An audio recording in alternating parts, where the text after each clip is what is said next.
the rich countries spreads to the rest of the world where it creates absolute tragedy. Next slide, please. We watch with bated breath what happens in Copenhagen this week in relation to climate change.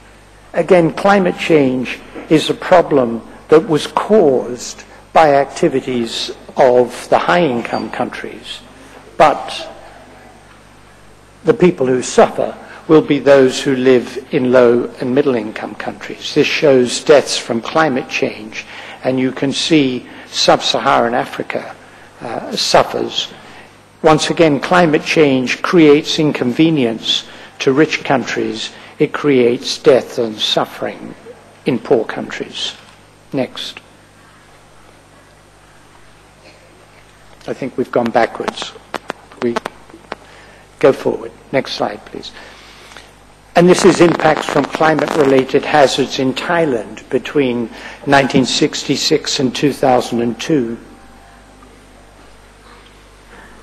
And you can see, in terms of costs and numbers of people affected, the havoc that climate change can potentially wreak in a country such as Thailand.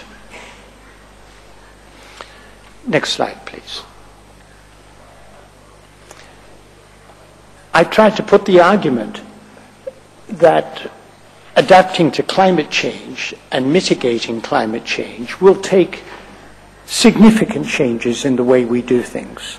Putting health equity at the centre will take significant changes in the way we do things.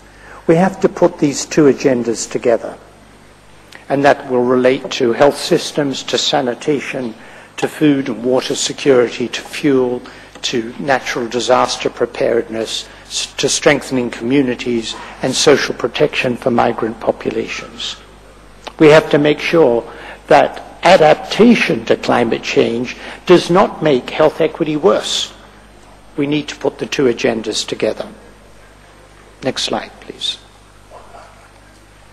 And that will relate to transport policy, to urban development planning, to rural development and food policy. Next. I said we got a resolution at the World Health Assembly. Thailand was very important in the negotiations that led up to that resolution, and it called on all member states to tackle health inequities through action on the social determinants of health, to look at the impact of policies and programs on health inequities, and have health equity in global development goals. Next slide, please. And the Director General, Margaret Chan, at the World Health Assembly said public health can be grateful for backing from the Commission on Social Determinants of Health.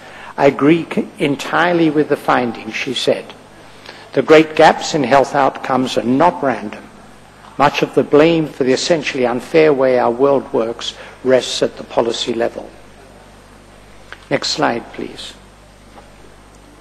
I had the honour to address the high-level segment of the Economic and Social Council of the United Nations, and that was fine.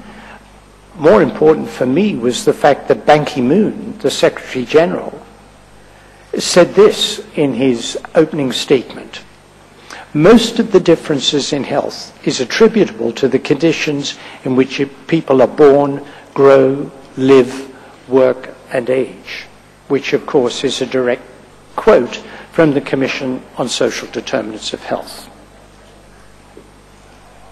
Next. The question is, though, will that make a difference? It seems to me what we need is not just what happens at high-level organizations such as the World Health Assembly or the Economic and Social Council of the United Nations. What we need, and what I'll take with me as I go home from Thailand, what we need is an understanding that we are the stars of one sky, that the time has come for all to live as one. Thank you.